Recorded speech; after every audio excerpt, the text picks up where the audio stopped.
Well, Steve, are we good? You are live. Okay. Well, thank you, and welcome all to our redevelopment agency meeting. Notice of this was published on our website, and we have a link that is going for individuals who would like to log on to washingtoncity.org/meetings. You can follow along with this meeting here. The mayor is not in attendance today and has asked me to hold up. Yeah, if you wouldn't mind. Thank you. I'll look to the council for an approval of the agenda.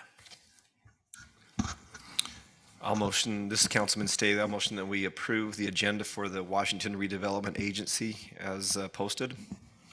Bendy, second. Thank you. All in favor?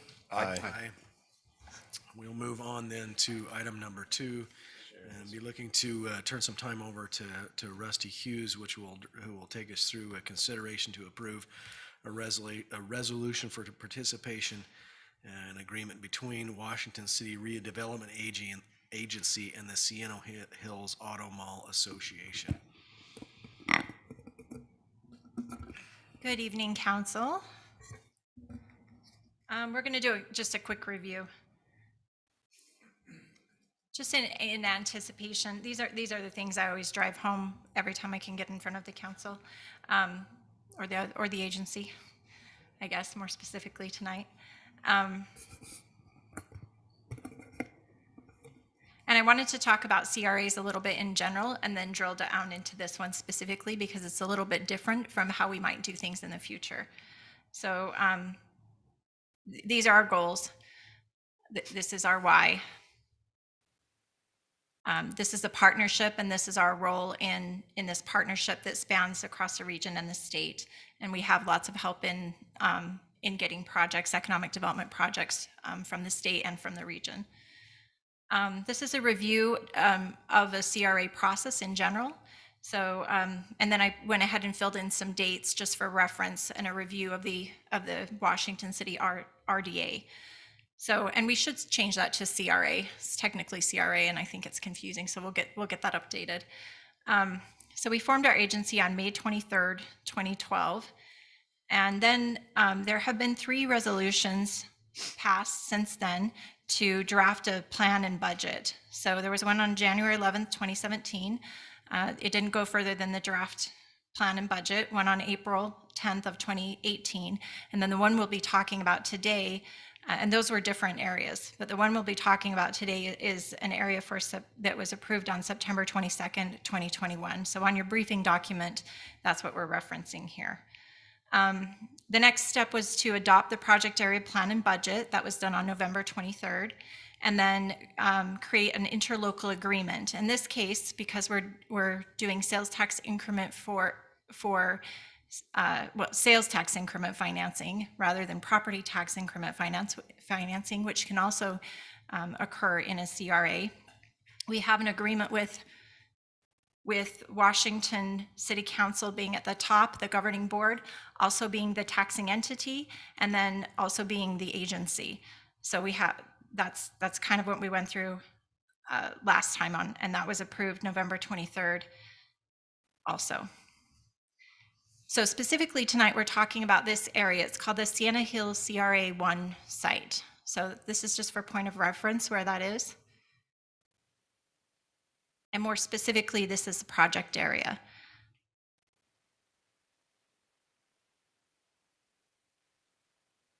What we're doing tonight is the final step of this project area. And tonight, the agency will be considering an incentive agreement for a specific project within the CRA area. Now, this is where I want to contrast this with how we might see things coming before this agency in the future. For example, I'll use Fort Pierce for an example. They have CRAs. And sometimes they would consider a project to be one company. In this case, we have an agreement with the Sienna Hills Auto Mall with several companies or dealerships going underneath that umbrella. So we'll have one overarching agreement so that we're not doing individual agreements with each dealership, because we would have to go through a similar process with each dealership. And the Sienna Hills Auto dealership team would like to have this in advance so that it can help in their recruitment efforts. Please stop me if you have any questions as we go along. This is So I will, since you said that. So if I am understanding that correctly, then this, I don't want, I'm gonna look at my paper to get this correct, but the Sienna Hills Auto Mall Association is then signing and handling the entire side of that. So all of the other dealerships will be agreeing with that organization, and this group will be agreeing, or the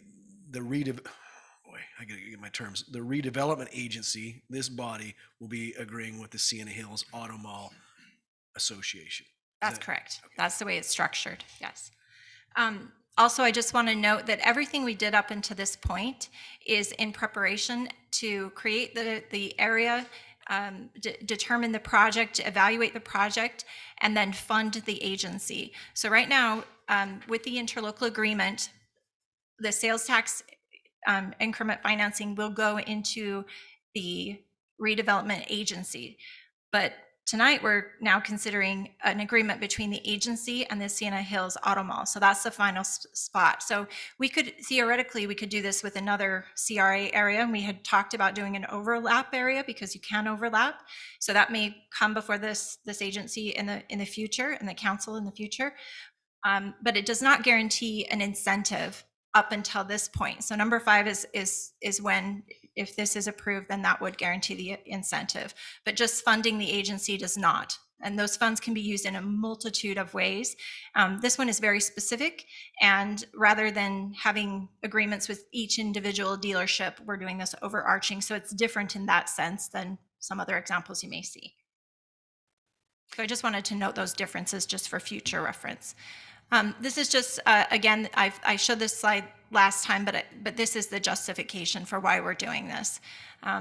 This is a development that's supported by the city.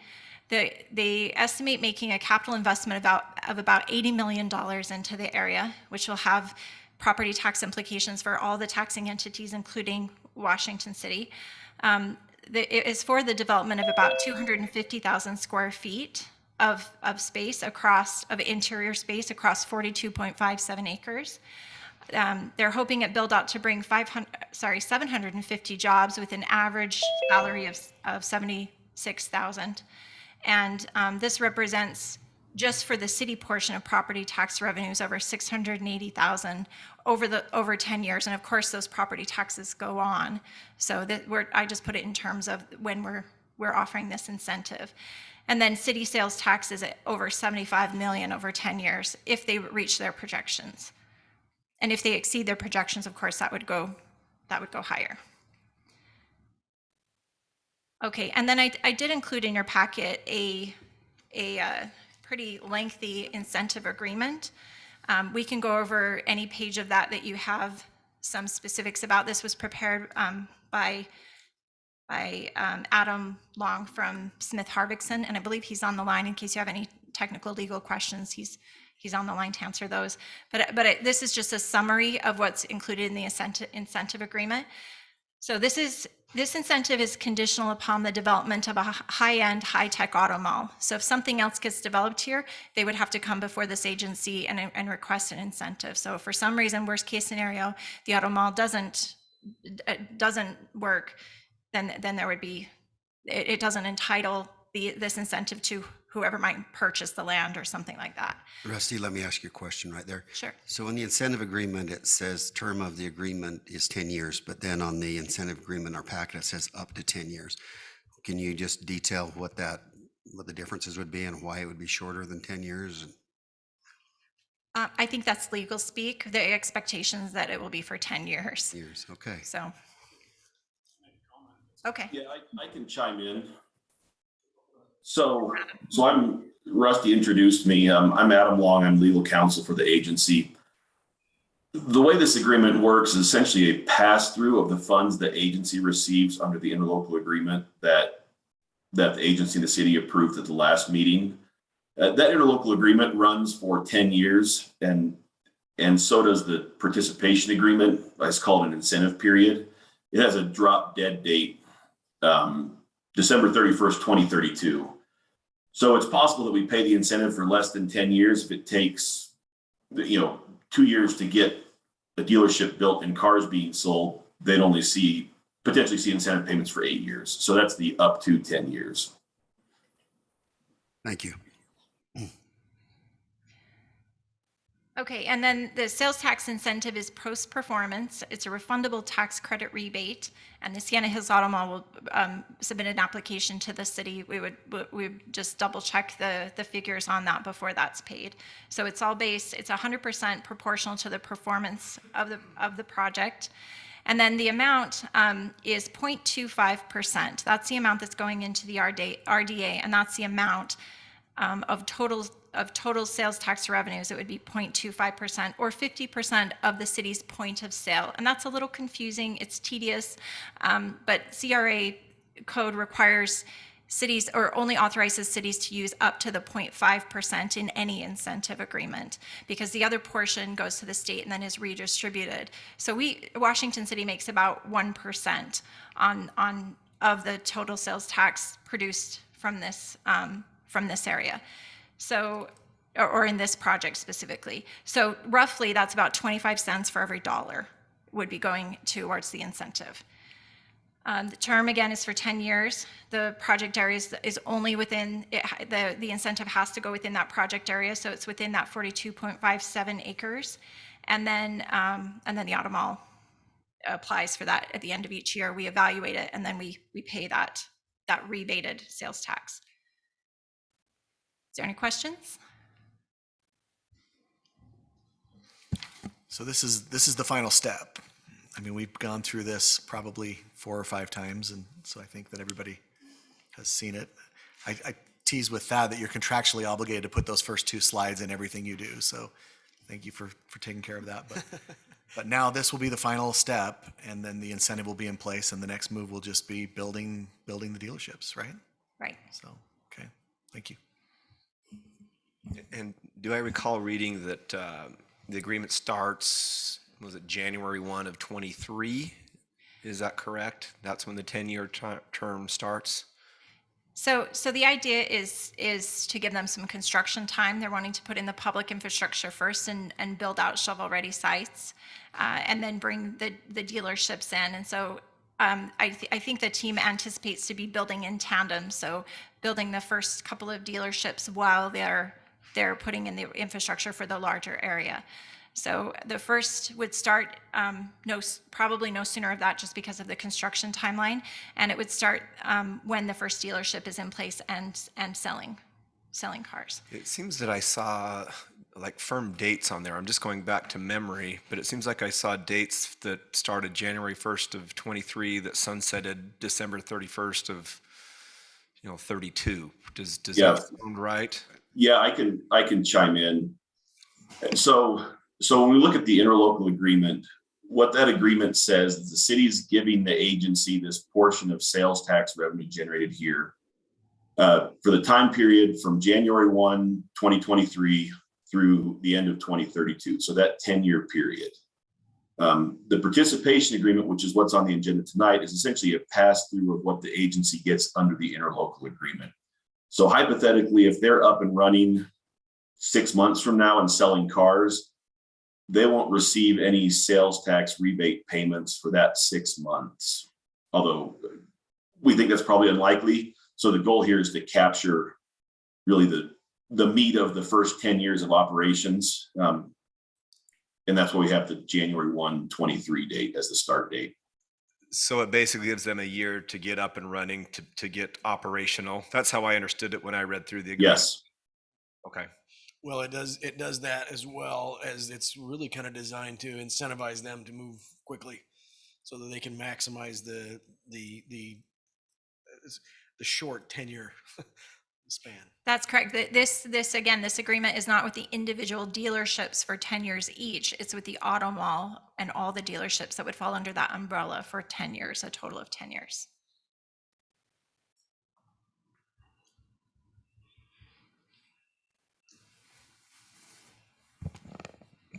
Mayor Pro Tem, I'm prepared to give a motion unless there's further discussion. That went really quickly. I'm think we've hashed it out quite a bit. Well, we have talked a lot about it, and I know we joke about the review portion of your presentation, regularly doing that, but I because of the complex nature and because the state of Utah kind of changes the names and changes the rules on us from time to time, I've really appreciated your restating those vision statements and have that. There was a comment from the gallery, and I think we probably have time for that, but maybe it got answered. It got answered. Okay. I would say one thing, though. If you do comment, though, I'd have you come forward and state your name in the microphone. My name's Ted Wheeler, and the attorney did answer that. The only comment I was going to say is the picture of the sign will have the city of Washington on it also. That's an old picture. Okay. That's it. That is good. No offense to St. George, but make sure that says Washington, because there's some businesses that don't get that we're in Washington. It's an identity crisis. Thank you.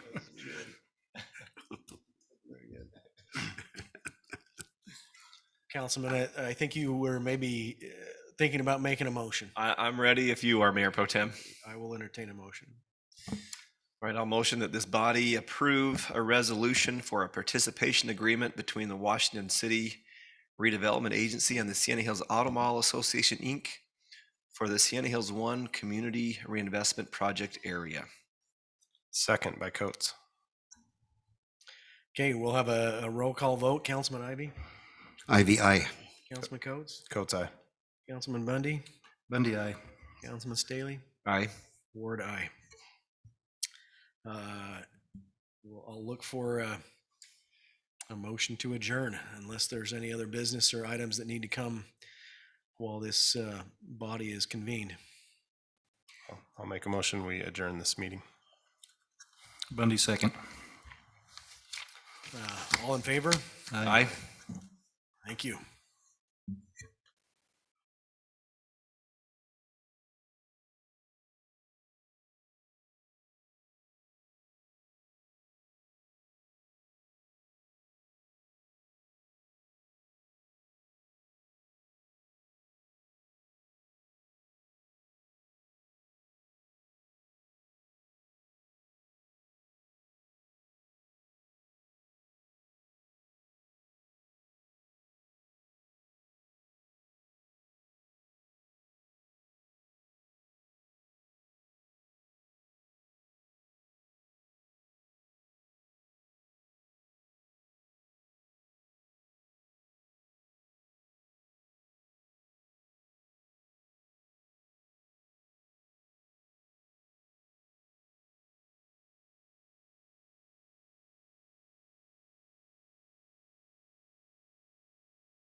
He said thumbs up, okay.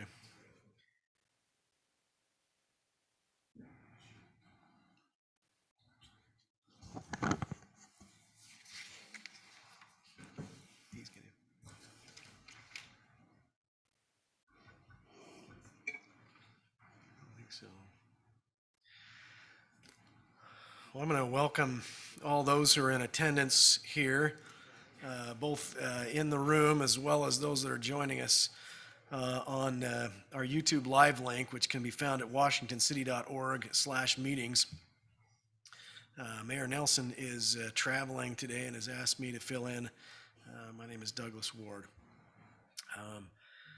We'll first look for an approval of the agenda. If there's nothing that needs to be changed, any additions or corrections, Councilman Bundy, I vote that we move forward with the agenda that we have before us. I will second that. Thank you. All in favor? Aye. Aye. We'll begin our meeting by having an invocation. I've asked Marissa Thane to come forward and do that, after which Councilman Ivy will lead us in the Pledge of Allegiance.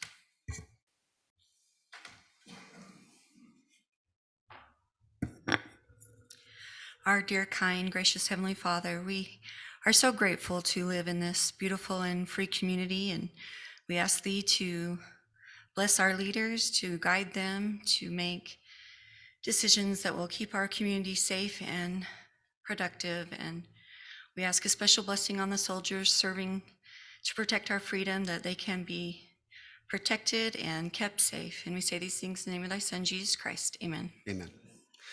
Will you please rise and repeat after me? Ready, begin.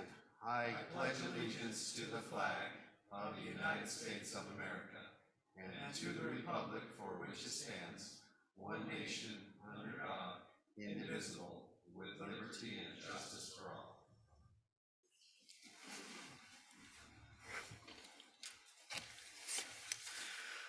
Well, thank you. I do enjoy those niceties of our meetings.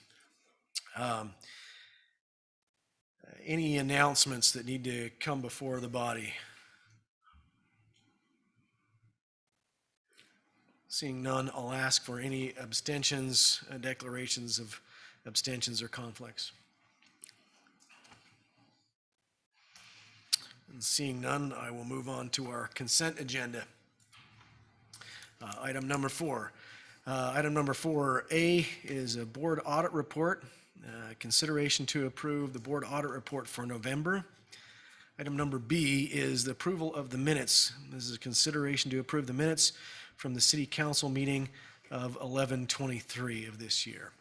Item number C are the final plat items. Consideration for approval of a final plat for Findlay Farms. Consideration to item number CII, consideration to approve the final plat for the Red Mesa Sunrise Phase 1. III, consideration to approve the final plat for the Brio 5A. Consideration number 4 is an approval for the final plat for the Brio Phase 5D. Consideration number 5 is an approval for the final plat at Red Mesa Phase 3. Consideration number 6 is approval for a final plat at Red Vista Condos Phase 4. And consideration number 7 is a consideration for the approval of the final plat for the Red Vista Condos Phase 5. And item number D is a final plat amendment, which is a consideration to approve a final plat amendment for the Kendall subdivision. And I will entertain any discussion on those items at this time. Mayor Pro Tem, I do have a question on the final plats, number 1, the one for Findlay Farms. This is the 4-lot subdivision that we worked on prior, but Drew, I'm going to ask you to help me remember when Findlay Farms came in for subsequent approvals. They have another one and this is the one where the hillside has been cut. Is that correct? Is that Findlay Farms?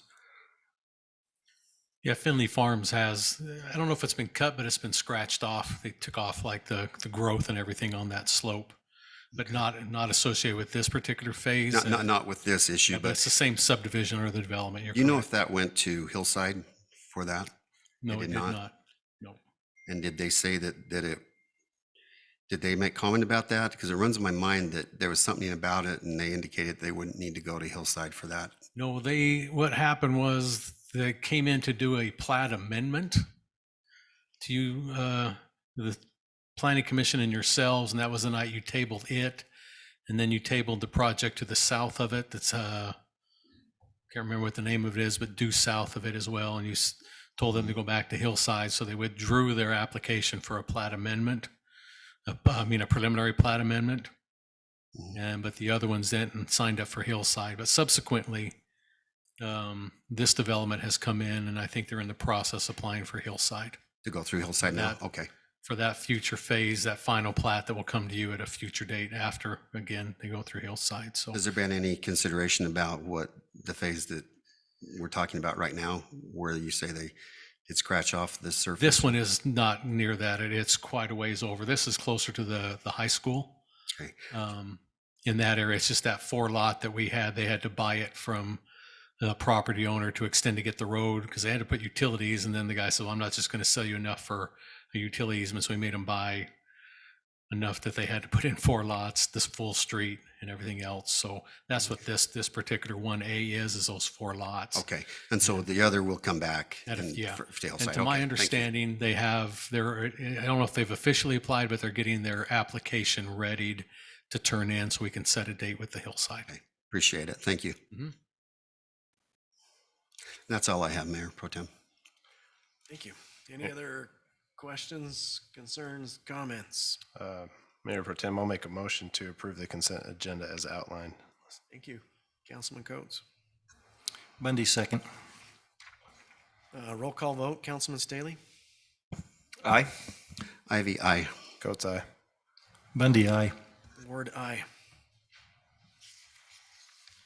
Move on to item number 5, finance, presentation for the audited Washington City financial statements for the fiscal year ending June 30th, 2020. And this is, Hinton Burdick is who did that presentation. If you'll just state your name as you approach. All right. I believe should have a presentation come up on the screen. Hopefully, there we go. I didn't write your name down. Name Can is you Dave stick with it? Whitwer. Thank you. Yep, and I'm with Hinton Burdick. We're the auditors of the city and actually presenting on the June 30, 2021 audit. That would make more sense. So, I suspect we can make that adjustment in the agenda there. okay. And I believe you've received copies of the audited financial statements and our various reports. So go ahead and advance the slide there. So just quickly, I'll touch on our various audit reports and findings, and then I'll go over a few financial highlights for the year, including some comparisons and graphs focusing on the major funds of the city. So, and as I go along, if you have questions or comments, please let me know. All right. Next slide. Okay, so here's a list of our various communications and audit reports. The first is a governance letter. It's a separate 3-page letter. It's standard communications to the governing body. In page 1 of the actual audited financial statements is our main independent auditor's report, and we've issued an unmodified or clean opinion. So no issues there. And then, got a little feedback. On page 83 of the report is our report on internal control over financial reporting. There are no material weaknesses or significant deficiencies noted, which is great news. There were a few, as we went about doing the audit, there were a few items that we'd recommended to management, a few recommendations, and we've issued that letter to to the management and the finance department. But none that rose to the level of material weakness or significant deficiency.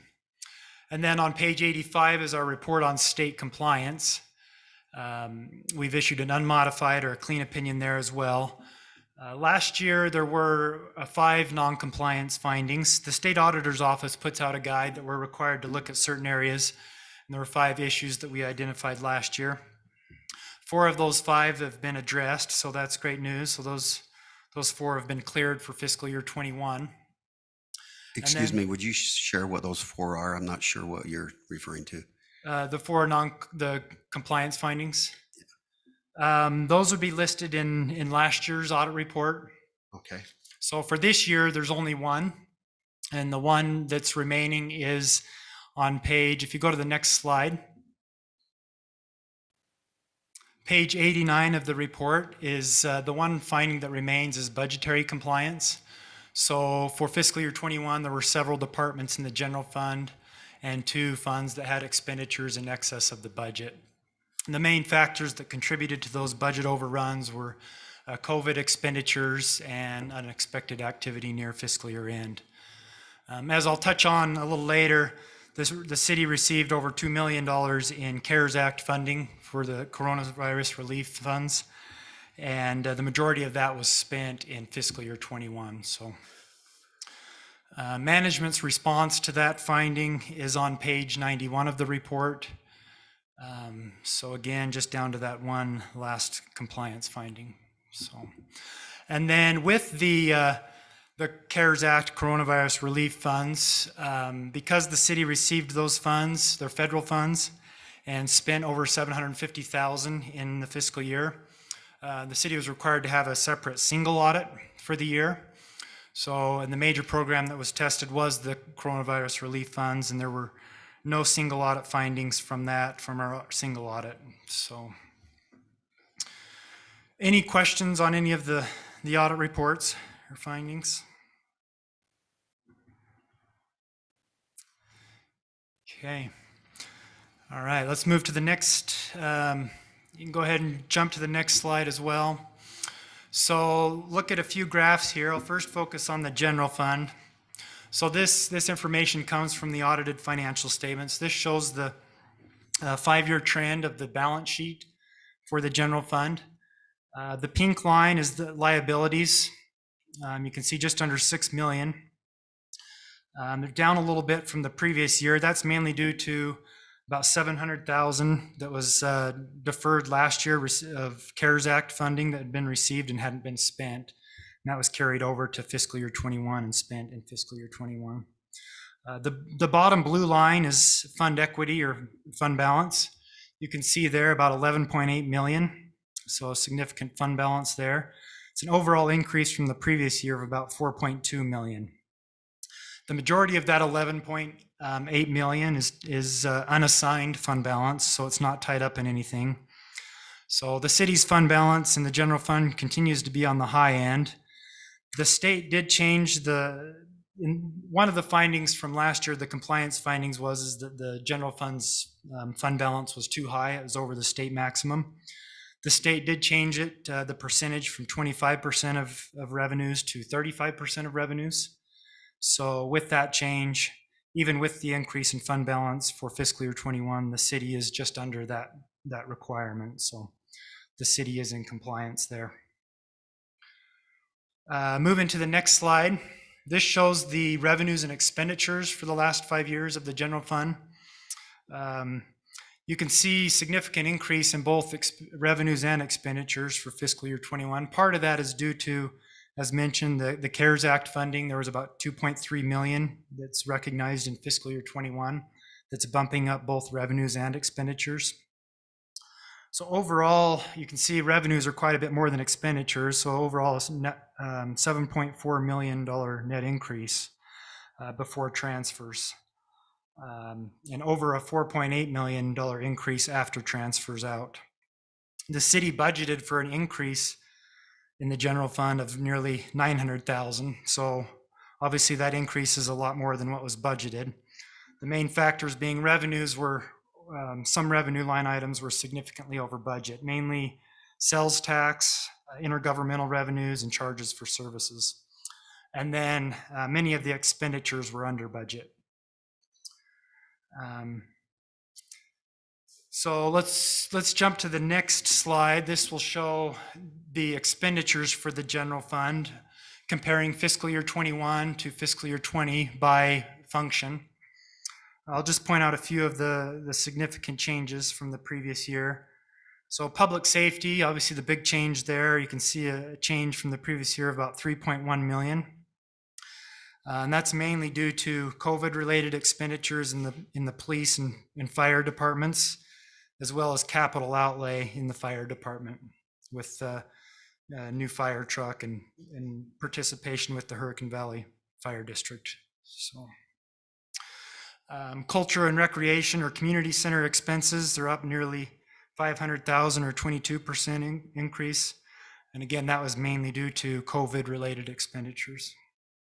Net transfers out or over a $900,000 decrease. The city decreased transfers to capital projects funds and the irrigation fund. Okay, next slide. So this just shows you the 5-year trend of the sales tax revenues for the city. You can see each of the last 5 years there's been an increase. And for fiscal year 21, there's a nearly 33% increase in sales tax revenues. Part of that is there was a new local option tax for roads and transit that was implemented in fiscal year 20, and fiscal year 21 was the first full year of that. But also the main factor was general sales tax are up 25% from the growth there. So significant increase. Next slide. Same thing, but with the property tax revenues, you could see the increases there over each of the last 5 years, with a 7% increase for fiscal year 21 due to the growth. Any questions on general fund before we move on to utility funds? All right, so next slide. So I'll just give a little background on the next 3 slides. They're all the same. One's for water, one's for sewer, one's for electric. So the first part is the operating activity of the fund. And then that middle line, income before transfers and capital contributions, that includes all operating activity and non-operating activity. As noted there with the asterisks at the bottom, non-operating activity includes items such as impact fee revenues, investment earnings, and interest expense. Then unrestricted equity. So the majority of the equity in the utility funds is tied up in investment and capital assets. So this unrestricted equity balance is what's not tied up in capital assets or restrictions. So this is available for whatever. And so I'll just touch on each of them briefly. So water fund, you can see here, operating revenues and expenses, a nearly $1.2 million operating income for the year. So a significant increase from the previous year, and that was mainly due to increase in a rate increase and growth. And then when you include the non-operating income as well, you can see about a $3.4 million increase with including impact fees and so forth. So unrestricted equity as of June 30th is over 10.7 million. So that's a 29% increase over the previous year. And that's enough to cover 1.4 times the annual operating expenses of the water fund. All right, next slide. We'll look at the same concept here for the sewer fund. So operating, there's actually an operating decrease, operating loss, which is similar to the previous year. So $419,000 loss. When you add in the non-operating activity, there's a nearly $700,000 increase. You can see unrestricted equity, 7.2 million as of June 30th. It's a slight decrease, 3%. And you can see there that bottom line, it's enough to cover operating expenses about 3.1 times, so pretty significant equity balance there. And then finally, if you go to the next slide, look at the electric fund. You can see $1.4 million operating income for the year, nearly 2.8 million increase when including non-operating activity. So as of the end of June 30, or for June 30, you can see unrestricted equity is about 12.1 million. It's a 24% increase from the previous year, and that's enough to cover about 0.8 or 80% of the annual operating expenses of the electric fund.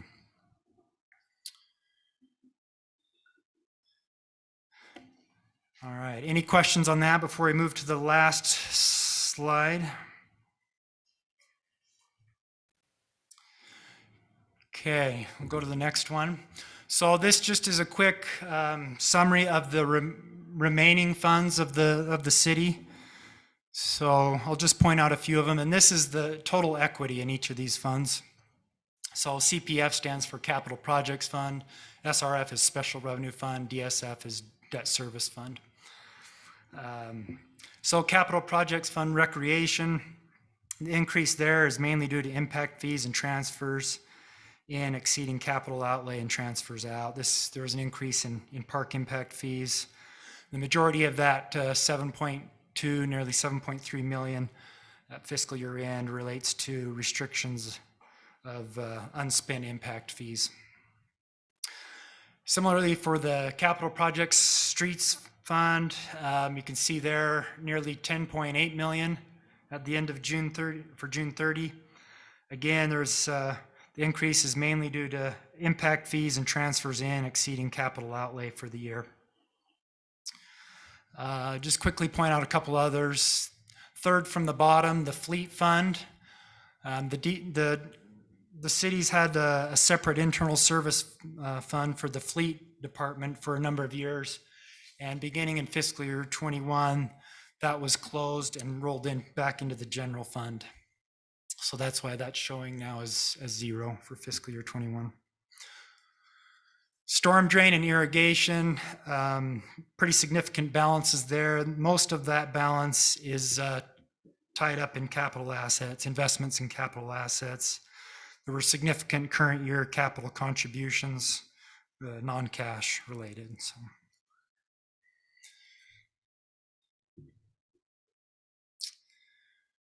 So next slide. Dave, Any questions or comments? Could you just talk a little bit more to the debt service funds on the last slide? Yeah, if we go back to that last slide. Just the Municipal Building Authority, and I don't remember exactly what CCSSD stands for.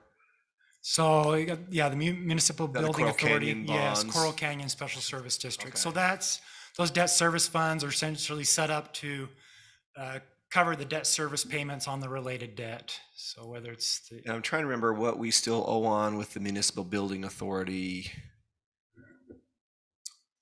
And if we're getting close, it doesn't look like we're paying that down very quickly, but I don't recall us incurring more debt or more bonds. I thought we were getting close on Sullivan and on the community center both, but I can't remember. So on the NBA, the lease revenue bonds, nearly 1.1 million was paid off in fiscal year 21 in principal. So that leaves a balance at June 30 of nearly 6.8 million remaining on those bonds. So Are those two combined? You say that bonds? that's the lease revenue bonds for NBA. The Coral Canyon is separate. 630,000 was paid on the Coral Canyon for fiscal year 21, leaving a balance at year end of about 4.9 million. So What's the expected term on the Coral Canyon? Coral Canyon, let's see. When are we expected to have that paid off? Looks like final payment is due in July of 2027. Looks like interest rate on that is about 3%. Looks like the city did a refinance or refunding on that one to lower the interest rate back in 2016. Yeah. And then Dave, can you give us some of those details also on the municipal building authority bonds? So there's, of that 6.8 million that I mentioned on the NBA, there's 3 different bonds. About 3.4 million matures, the final payment is in December of 2027. Looks like the interest rate on that one varies anywhere from 1 to 4.45%. There's a small one left, Series 2014, that matures, looks like this coming year. Looks like it actually just matured in this month, December of 2021. 497,000 was remaining on that one. Then the final one is the Series 2020. There's about 2.8 million on that one, with the final payment due June of 2035. So it looks like that one has the longest And maturity I'm date. guessing that the 497 is Sullivan Park, and one of the others is the community center, but I don't know for sure. Probably. We'd have to go back and double check which one's which there, but yeah, Okay. it's probably there. So yeah, just for your reference, in the notes to the financial statements, beginning on page 42, 42, 43, 44 outlines the details on the debt. Oh, that's good to know. Thank you. So, yeah.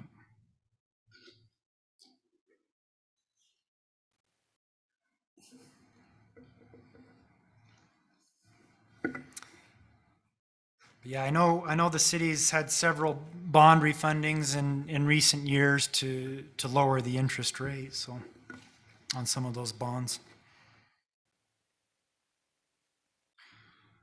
But as I wrap up, do want to thank Brian and Pepper and their efforts and all those they work with in helping us complete the audit. We appreciate their efforts. There's certainly a lot of work that goes into preparing for the audit and helping us complete the audit, and we appreciate their efforts. So, Can I just ask you one more question?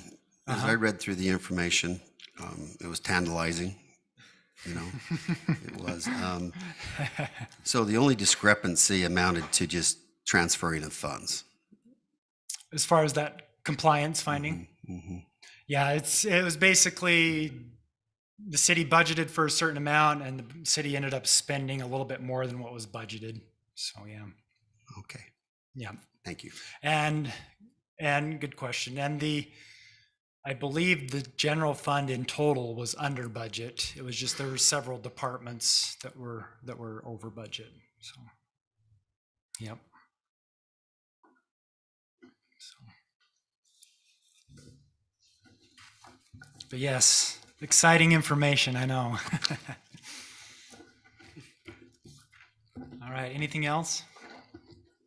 Well, I will mention that oftentimes when I ask a question, I think just after it leaves my mouth that may have been a very difficult question, but you fielded every one of these very well, and I was very, very impressed. So Thank you. Appreciate it. Thank you. Okay. Thank you. Appreciate it. Thank you. We'll move on to item 5. We don't actually enter the public hearing until 6, do we? Item 6? No, we need to cover 5, item 5 then, and, okay, that's good. Well, you keep me straight if I veer off here, but, so we'll go to item 5B, and this is the fiscal year 2021 through 2022 quarterly financial report, July through September of 2021. And we'll give some time to our financial director, Brian Brown.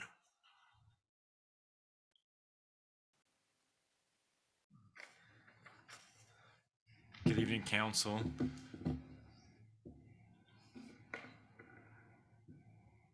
Just a minute while I bring up these slides. There it is.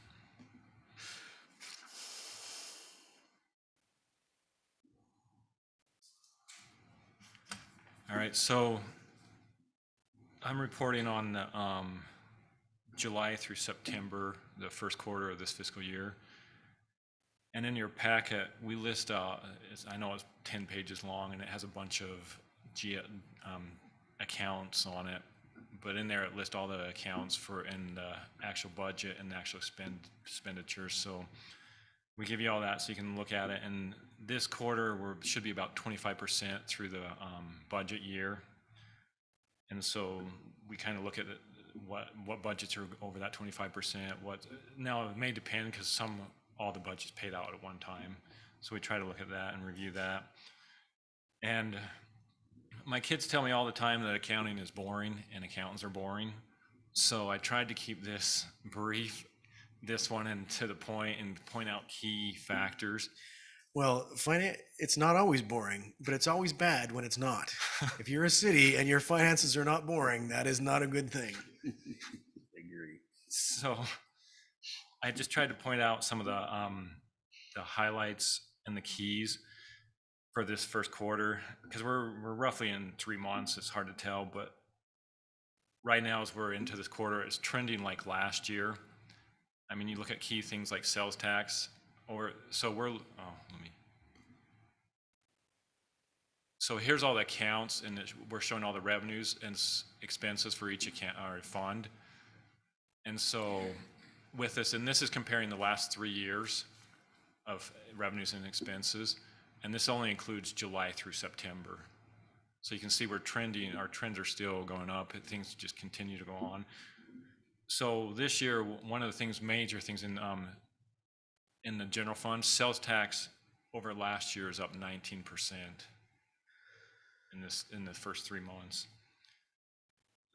We don't have many, property tax we haven't really collected much. We'll see that in the next quarter, like I pointed out in your briefing.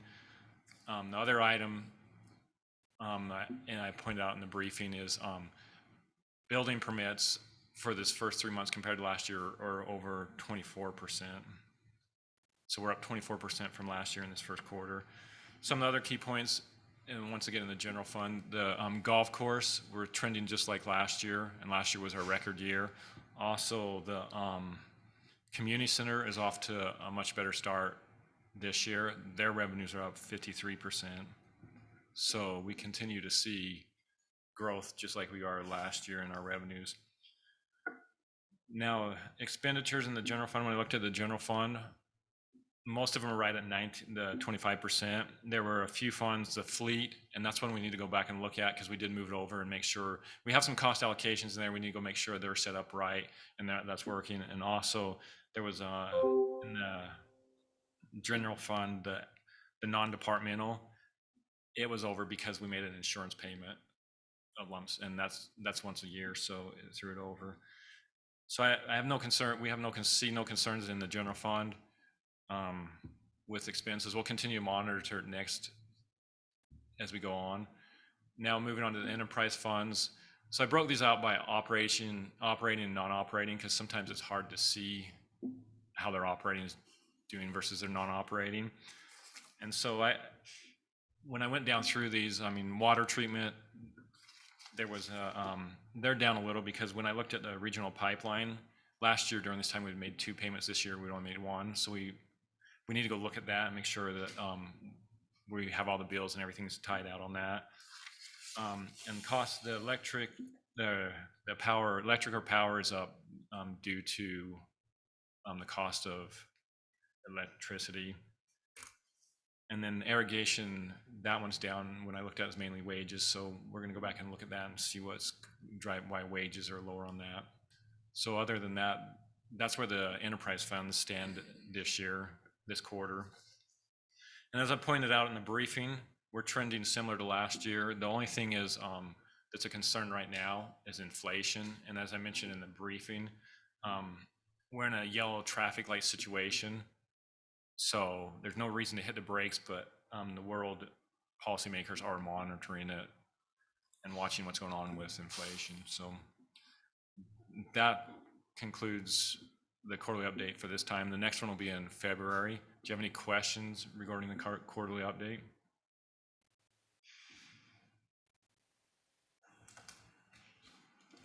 All right, thank you. That was good. And just to reiterate, thank you for keeping it boring. That's exactly the way we want the finances of the city to be.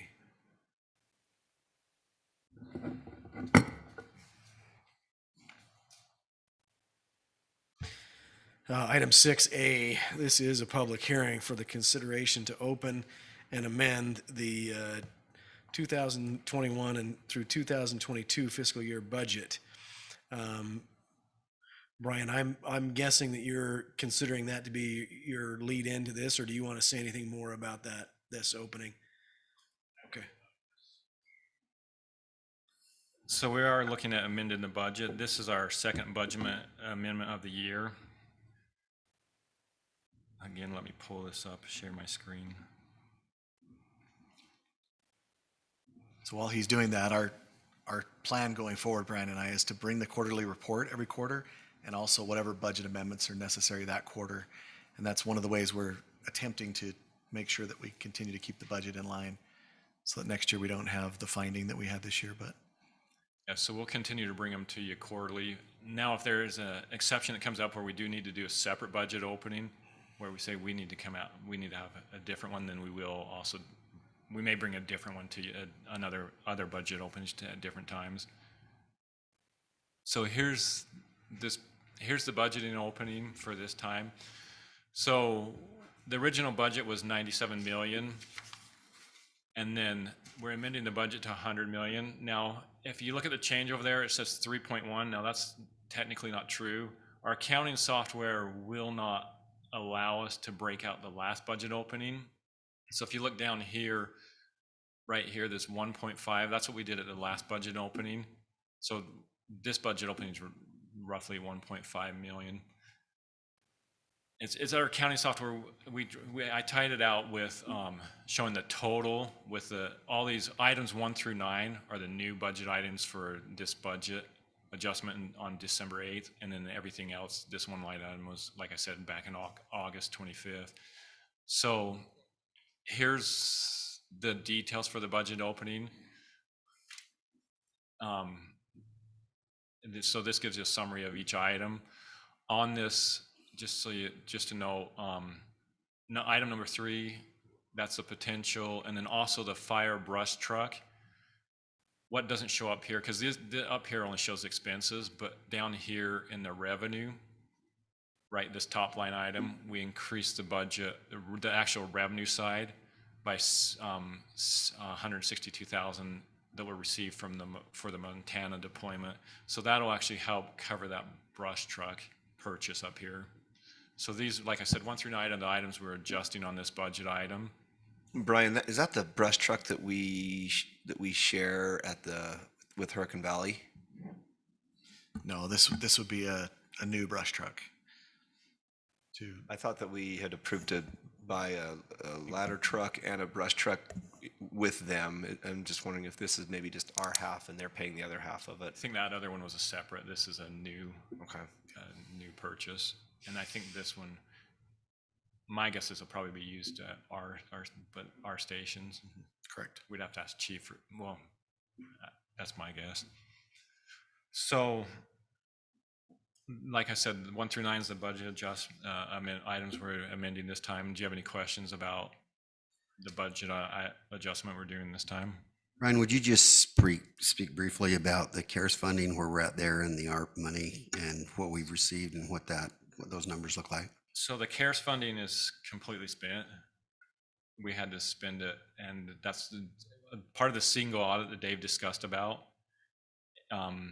Had to be spent before the 30th of this year. That's why I asked. Good. Yep. So it's completely spent, and we had the single audit on that.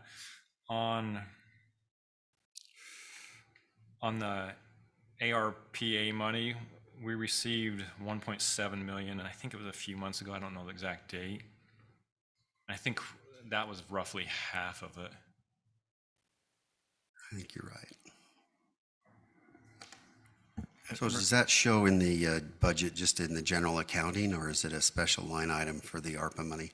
So actually, when I went back and looked at this, I did not, we need to actually include that on our next budget. So next time we do, because I went back and looked at it, I'm like, oh, we didn't include that here where I should have. So we received the money, I just need to go fix the budget on that next time. Not unless you want to amend it and add that in this time, then we could actually do that. I'm not suggesting that. I just think if we do what you said, I think that'd be great. Yeah, next budget opening, I'll bring that and we'll include that in. Any other questions about the budget opening?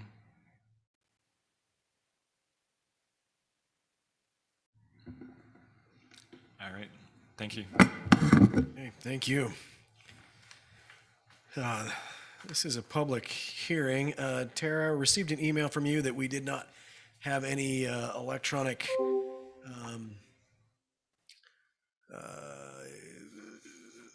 comments that came in for this item. Is that correct? That is correct. Okay. In a moment, we'll make time available for anyone here who wants to make comments. I would just, as we're talking about budget, I'm going to say a couple of things. One is I had an interesting conversation with a resident some while ago.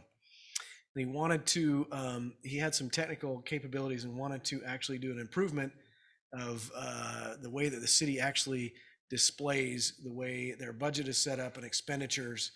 And it was a long conversation. He was willing to do a bunch of work to actually help the city bring that all forward. It was very interesting to be able to tell him that every single item that he wanted to do, the city was already doing that.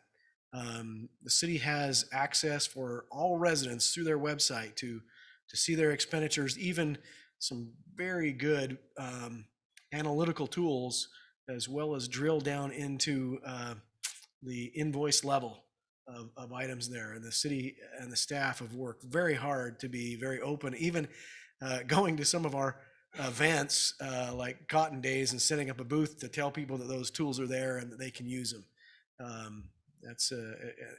So again, it is kind of my joke to keep the budget boring, but I really appreciate the staff and their dedication and keeping all of that together. The other thing that you can tell about a city is what they care about by looking at their budget. So, anyone here who would like to come forward, this is a public hearing. The time is yours to express any concerns or points that you have.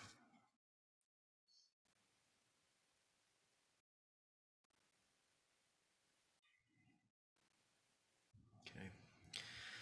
Well, seeing no one coming forward, I will look for a motion to close the public hearing. Mayor Pro Tem, I'll close the public hearing. Thank you. Bundy, second. I have a motion and a second. Roll call vote. Staley, aye. Ivy, aye. Coates, aye. Bundy, aye. Ward, aye. Item number 6B, consideration to approve a resolution to amend the 2021-2022 fiscal year budget. Brian, do you have any comments that you want to put forward before we make? Okay. Council, any discussion or comments about the resolution? Mayor Pro Tem, I'm ready to make a motion to approve the budget amendment to increase to $100,912,912. Bundy, second. I have a motion and a second. We'll do a roll call vote. Councilman Bundy, aye. Coates, aye. Ivy, aye. Ward, aye. Staley, aye.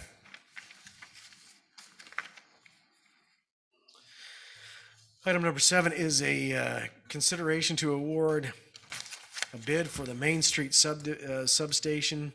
Power Director Rick Hansen. Thank you, Mayor Pro Tem and Council. This bid was for a circuit switcher, which is basically a high voltage circuit breaker, or two of them. We're going to part of a project to upgrade the protection in our Main Street sub, which is now our oldest sub that we have on the system. We received 3 bids. The low bid didn't meet the specification requirements for clearances, and so that one really wasn't considered. So we recommend for the 2 circuit switchers to be awarded to Siemens Energy for $95,000 for the 2 of them.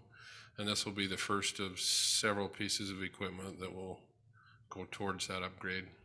Is there a reason why we're doing it in pieces, or? We'll actually most likely do the construction ourselves, or a majority of it.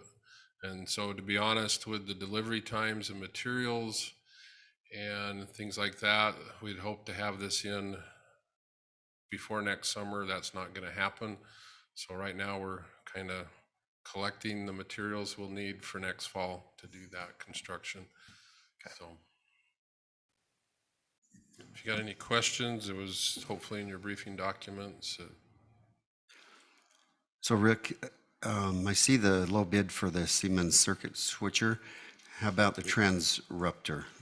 The Transruptor is a kind of a brand name that S&C is the only one that really makes that, which is kind of a low end of a similar device, but you can see their price is actually higher than the Siemens, which is actually a better product. So initially we went in thinking the Transruptor may save us some money, and in reality we had a different bidder that gave us more for less. So.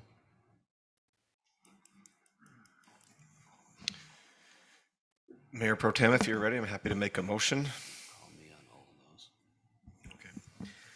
Yes, please. I'll motion that we approve the bid for the circuit switchers at the Main Street substation to Siemens in the amount of $95,000. Bundy, second. I have a motion and a second. Roll call vote, Councilman Bundy. Bundy, aye. Coates, aye. Ivy, aye. Ward, aye. Staley, aye. Thank you. Thank you. Item number 8A, consideration to approve a renewal of the following off-premise licenses: Albertsons, First Stop, Gas Stop Washington, Hart's Gas and Food, Maverick, Terribles, and Walmart.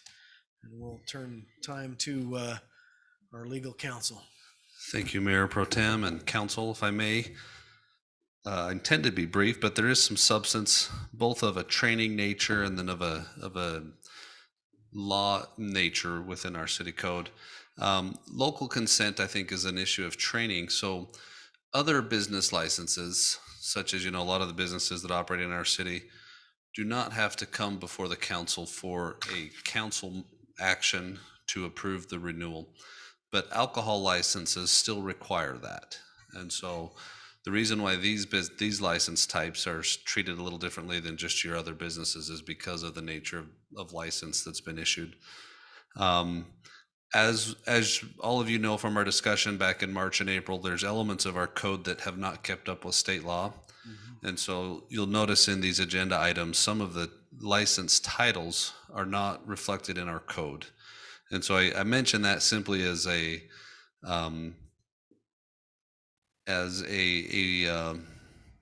recommendation that when we bring a code update next year, that you work with us to help us get up to that point, because some of these licenses aren't even contemplated within our code. And so we'd like to get our code to reflect the licenses that the state's issuing, and we intend to bring that to you. For the most part, our code has a process on renewal where the city is supposed to find out if the applicant wishes to renew. That happens electronically through our software. And so an alcohol license holder can pay the fee and indicate a desire to renew before the council takes action. And chances are many of our alcohol license holders have done just that. But until the council action is final, the license isn't renewed or renewable. And so this is really a decision of the council. On most of them, we recommend renewal. There's circumstances that we just don't know, or there are no circumstances that cause us to wonder if that license is being used or properly applied. Under our law, the decision tonight is not to renew or to deny. If there's a reason not to renew, what we do is we set a hearing. We give the license holder a chance to come and meet before the council, staff to present information that staff has become aware of, as well as the license holder a chance to talk with the council And then after that license hearing, the council would make a decision as to renew or not. And so you'll see Coral Cafe there on letter D. So I don't want to spoil a future hearing. I'm not intending to influence the result. But there's information both from within the city and from without that makes us think that we should have a hearing for that license holder, give the council a chance to hear that from both staff and from the license holder, and make a determination if it would be within the city and the citizens' best interest to renew those licenses. On all of the other listed license holders, the staff's recommendation is that the council does renew those this year. Any questions from the council? So we're making action on that tonight. The action would be to renew all of them, and the recommendation would be except for Coral Cafe, and that we would notify the Coral Cafe license holder of a future license hearing. It would likely not be before the end of the year, probably the first or second meeting in January. Give that license holder a chance to appear before the council. When does their license expire? It expires December 31st. So it'd be there, okay, we probably need to make that known so they can get it set Right, up. we're not planning on having any other meetings this year. Yeah, we would allow them a temporary operation until that hearing decision is made. And so we're not. Does that need to be part of the motion? The motion, so the motion would just be to say rather than renew, we would like a hearing on that license holder. You can choose to renew if you want. But the motion would just say, give this license holder an opportunity at a hearing. Mayor Pro Tem, I'm prepared to make a motion if you're ready. Yeah, I'm still just contemplating this just a little bit. But we still need to take action on each of these individually. Correct. Yeah. And just all of them renew at the same time. I'm sure that was in the documents, but I was having the same thought that Councilman Ivy was on the renewal date. So they all That's renew correct. at the beginning of the Technically, December 31st, all of the licenses expire. And in best practice, prior to that date, the council has renewed their next year's license of 2022. year.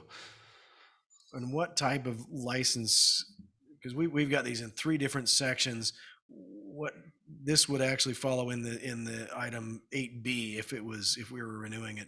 Which one? Coral Cafe? Coral Cafe. Coral yeah, Cafe has 2 license types. That's part of what would be at the hearing. One of them is what the state calls a bar license. One of them is what the state calls a restaurant license. That would be our Class F and Class Bs. Okay. I'm going to think about that for a minute. Okay. So Councilman I Ivey. have a question. What does Ovation have? They have the restaurant in it? Yeah. So on premise is equivalent to a restaurant. Okay. Ovation currently has a restaurant in both of their separate buildings, and they can be accessed by the public. And they do serve alcohol in both of them. Didn't know that. It's really good to know, Tara. Just in case you wanted to swing by. Oh, I appreciate that. I admit I knew they had eating things, but I didn't think for some reason that it was open to the public, so.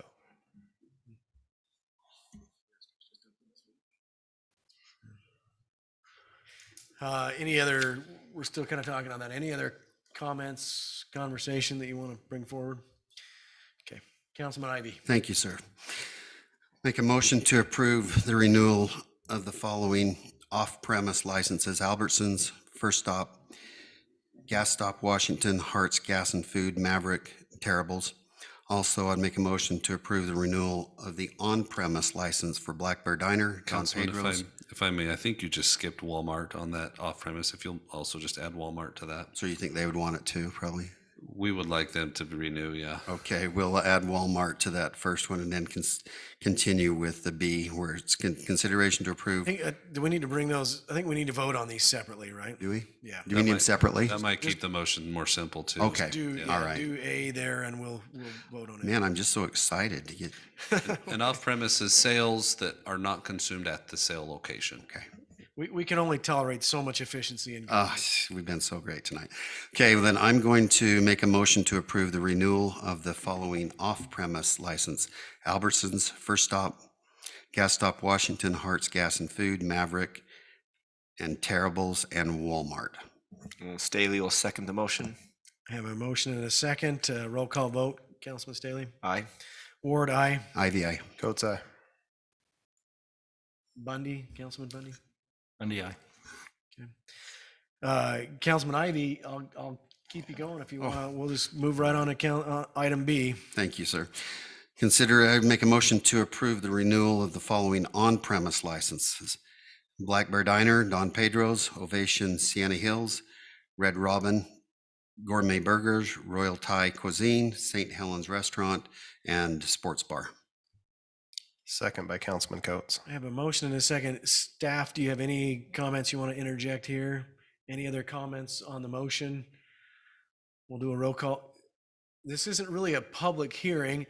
Do you want to meet with our city manager? And I think he's a representative of Coral Cafe. okay.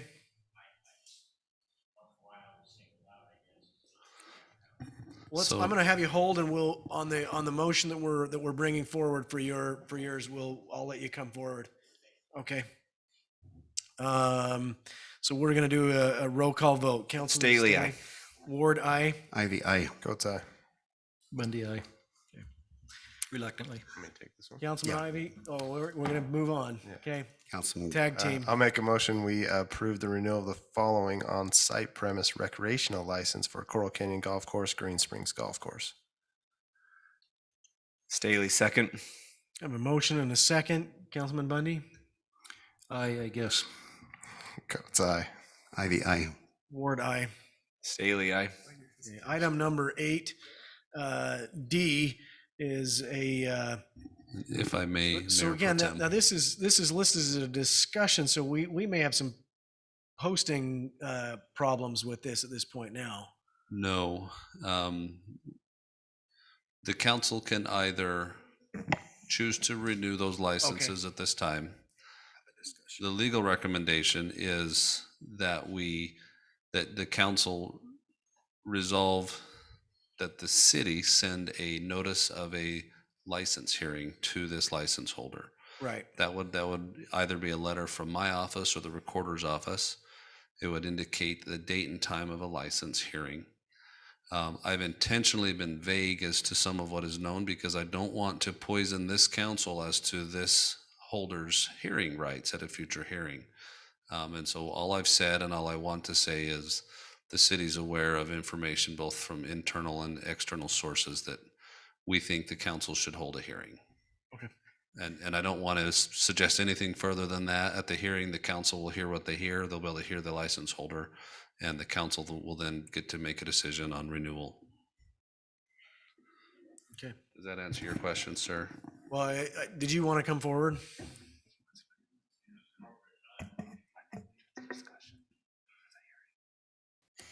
He also may want to just be cautious, knowing that, he's got a hearing coming up and it might impact his license. And so my preference at this point is he's got notice. We'll try and schedule a time that works for him and for the council and give the council the opportunity to consider everything. Hey, can you tell me your name, sir? Kim? Yes, I'm the owner. Okay, so can I ask you at this point if we can we do as our legal counsel directs? It's not going to disrupt anything. We'll set a future hearing and we'll have to decide on a date, and just leaning on his expertise so that we have the conversation in the most appropriate manner and we make sure that we give a fairness to both sides. If that's okay, I think that's the way that the council is leaning to go in this matter. We'd give you a hearing, let you bring forward any information at that time. Is that okay with you?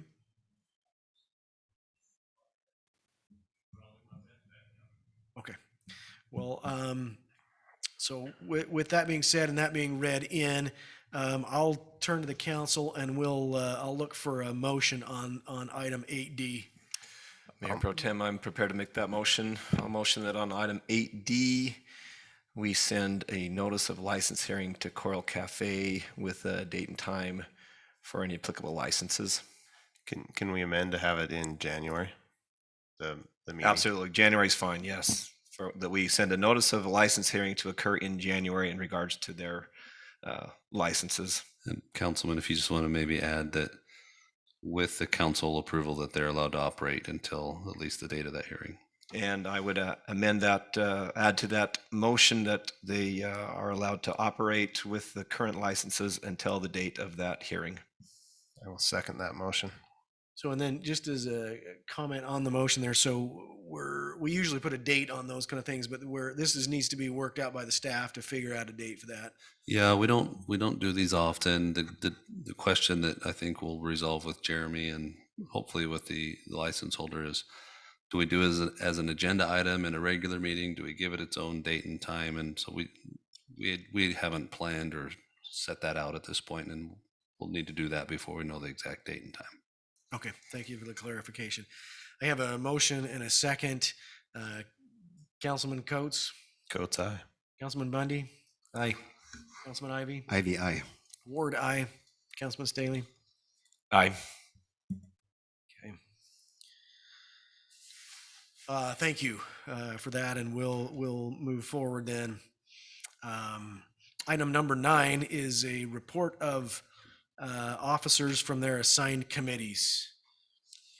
Mayor Pro Tem, I do have an ongoing update with the upcoming 2022 legislative session. Some things that the Legislative Policy Committee's been working on, again, is the retail incentives. There was an official draft bill that was approved, and that will be used in drafting a bill for this upcoming session. I just want you to know about that for general information. And then the Land Use Task Force has been working on what will be known as SB 34 in the legislature this year, and it's a housing affordability bill. And they also gave approval for a draft bill to address some of the items that we've been talking about. And going forward, if anyone would like additional information on that, I'd be happy to share that out.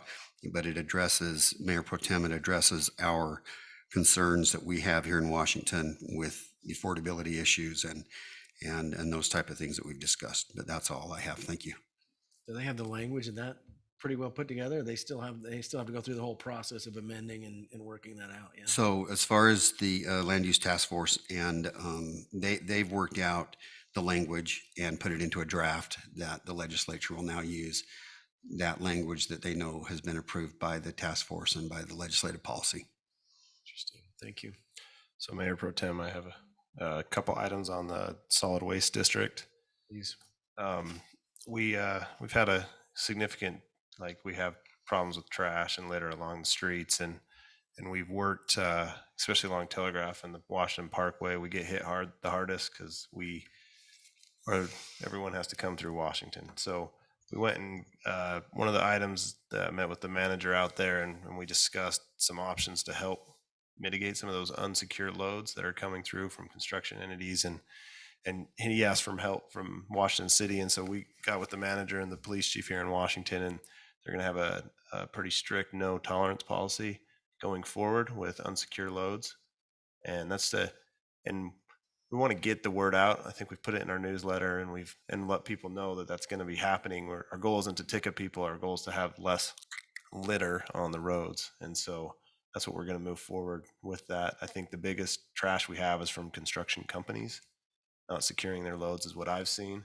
So just want to let the public know, be aware that it's a no tolerance policy when it comes to unsecure loads, and the landfill is doing the exact same thing. That in the past they've always been kind of lenient on you at warnings, but it's going to be, if you pull up, you're not secure, you're going to get that additional fee on top of that. So I'd hate for you to get a ticket and an additional fee that you're not aware of when you're going to the landfill. Can I send you back with a concern to your committee? One of the things that is almost mind-boggling to me, but is also very frustrating, is the amount of trash that we see that's dumped in ravines and other places where that facility is free. I would hate to see. I completely agree with the way you're going. I think we need to have some pretty strict standards there. Just pay attention to if we're seeing people who are I can't imagine that putting a tarp on is so onerous that it still is better than free dumping in an appropriate place. It's a great facility, and we have good management there. And that's a good segue into the next thing. Is we're in the middle of discussions. The board wants to, not the board, sorry, let me back up. The management wants to work on some of the fees because the residents have been free, and they're looking at the rates. So it's under discussion of how we handle that. The landfill feels like they're a little under budget to get some of the improvements they need. They need a new scale house, a new scale house building, and those are quite a few millions of dollars that they need to attack. So those items I'll bring back to you with where we're at with those, but they're looking at some of those kind of potential rate increases at the landfill itself. Wouldn't hurt my feelings if that was continued to be free and they increased other places if they had to, but The other place they'd increase is to every resident. So what we're trying to do is look at the areas that we can do it, and it's discussions. It's kind of mixed discussion between all the board members. Don't have all the details right now. It's just presented to us. Our meeting's on Monday, so I just want to get you aware that they are going to be discussing these items of potential rate increases at the landfill. Councilman, I appreciate that information. One thing that I was thinking of as while you were sharing your report is that it's really beneficial sometimes to have just a free cleanup day so that communities can do a cleanup. And I know they've done those in the past and they've been successful, but I would hope that they would consider that going forward. And I think they will. The thing that's tough is that the actual district has to still pay Republic to put it in the landfill. So they can waive their fees, but it's hard to get Republic to waive their fees as well to put it in. And those are things that we work with, like they do the community cleanups and the DOT will pick up the bags and that kind of stuff, but we still end up paying Republic to actually process. And that's part of the contract that we have to do that. So those are some things that we're working on to work with. Those are good suggestions, and I appreciate that. So we'll keep working on getting, because I agree with you, those things should just be taken care of. So it really does benefit all of us if all of that trash goes to the landfill, rather than some other more unsightly, more convenient place for some. And I agree. There's areas in the county that I think if that happens, it'll end up like I think we'd see Arizona Strip, which isn't really our problem, but it's really our neighbor, right? We see it here, and I can't imagine it's so convenient to run out there. But anyways, Remind me, was the evening drop off there discontinued, as I recall? Yeah, so they just discontinued the evening drop off, and two reasons. One was the expense for the security was just outweighing the timing for dropping. They got like one or two people randomly, so it wasn't worth the cost of hiring a security to oversee the night drop off. And the other reason why it was eliminated was it's a potential for a liability for the landfill. If someone got hurt on site on an offsite hour and someone wasn't there, it could potentially be a bigger liability than it's worth having. So they just are doing standard operating hours and eliminated the late night. Didn't they also have The weekends, weekends? The weekends got Saturdays open until like 3 or something like Didn't that. they also have commercial folks sneaking in to do that evening drop off? Yeah, that's one of the reasons why they're looking at the rate increase is because they feel like there's commercial entities saying it's coming from my house, and they show up 3 times a week. They got a lot of house renovations, and they're unmarked vehicles, and so there's been some concern there. So those are one of the items they're trying to address. Councilman, what are the hours of operation there, like considering weekends and holidays and all that stuff? I'd have to look at the website to know for sure. I just don't know right off, but typically it's standard. I think it's 8 to 6 on the weekdays, and the weekends I think they close at 3-ish, but I'm not 100%. We can look at their website and find out though. I've got it coming up right here. If it's Monday through Friday, 7 to 5:30. So even a little better than standard. Saturday, 7 to 3:30. That was somewhat close, but thank you. Probably closed on the holidays. Yeah. They don't even pick up on holidays. Well, just 2, Christmas and New Year. Really? So they're open all holidays but Christmas and New Year's. They pick up all holidays but Christmas and New Year. Yeah. Okay. Crash doesn't stop. Any other reports? Okay, seeing none, we'll move on to item number 10, the city manager report. Thank you. I have just a couple of items. Number one, I'd like to congratulate Bonnie Baker. Bonnie is our 2021 Washington City Employee of the Year. And she works in our building department. I think most of you, if not all of you, know her, and those of you who don't should get to know her. She's a wonderful employee, a great asset to the city. She's provides amazing customer service in our building department that has been really expanding and taking on additional load for years now. And Bonnie exemplifies what we're looking for in an employee, and we have many others, but she is our 2021 Employee of the Year. So if you see her, congratulate her. Number two, when you come and run for city council and you're put in, you have a big ceremony, a swearing in, and there's a lot of pomp and circumstance. This is our last meeting of the year. When you leave the council, we have a couple council members who this will be their last meeting. You don't necessarily get all of that. It's a little bit of a thank you and on your way. But I think as staff and the city, we'd like to recognize and congratulate Councilman Bundy and Councilman Ward, who are finishing their terms on the city council. Councilman Ward serving a 4-year term, and Councilman Bundy just a little over a year and a half that he served filling out a previous term for another elected official. So as the city, we recognize the amount of time. I don't know, I think some of you do who come to a lot of meetings, but the city council put in a lot of time in the meetings, out of the meetings, preparing and their other council assignments. And it is really a service to the community and to the residents who live here and to the staff and everyone who work with them. And both of these gentlemen have done a fantastic job and are a real credit to what it means to be a good council member for Washington City. So we want to thank you for your efforts and your time. And we do have a clock with your name and the dates of your service on it. And it's certainly not adequate for what you've done, but we appreciate it and thank you very much. I'll hand these to you and maybe we can even clap, but I'll also say the Mayor Nielsen isn't here. He's also finishing out his service. He served as the mayor of Washington for the past 12 years. And everything I say about these gentlemen, I say about him, been a fantastic mayor and a real credit to the city. We will be holding an open house for Mayor Nielsen on December 20th from 4 to 6 p.m. at the community center, at the reception center, the community center, which is in the back portion of the building. And anyone who would like to come is welcome to come and wish him well and thank him for his service. I know he would have loved to be here for this last meeting, but we'll have the reception for him in lieu of that. So.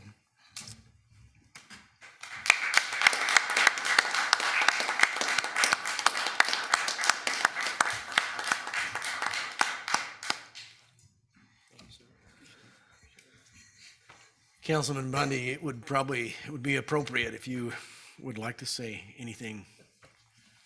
Thank you.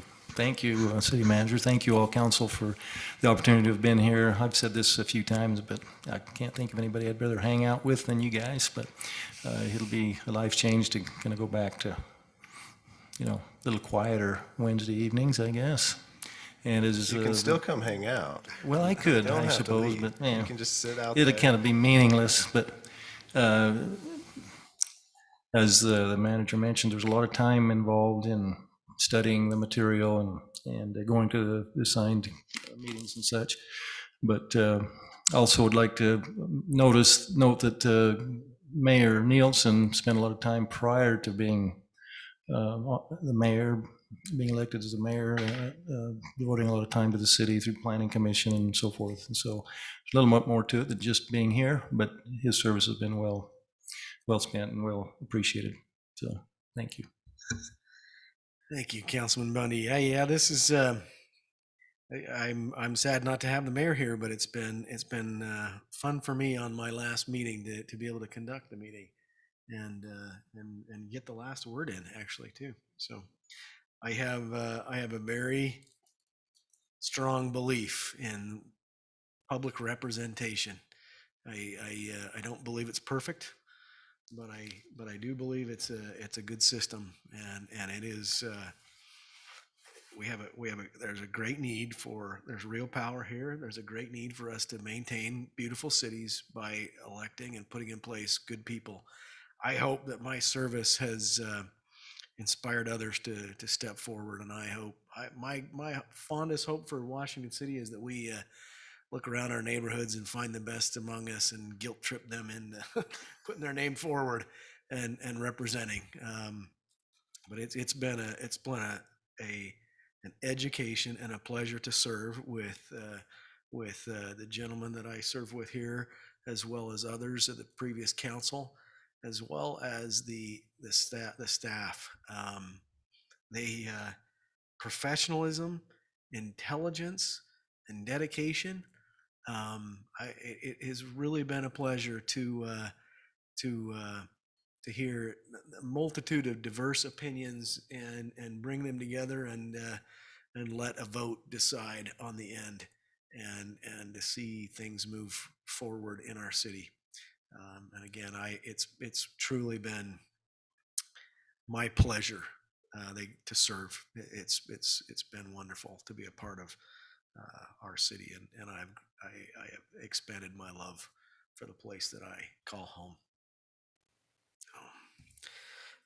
We have a need at this time to move to a closed session on item 11A. It is a purchase and exchange or lease of property, and I will look for a motion to adjourn to that meeting. So made by Councilman Staley. Second by Coates. All in favor? Aye. Thank you, and thank you for attending our meeting.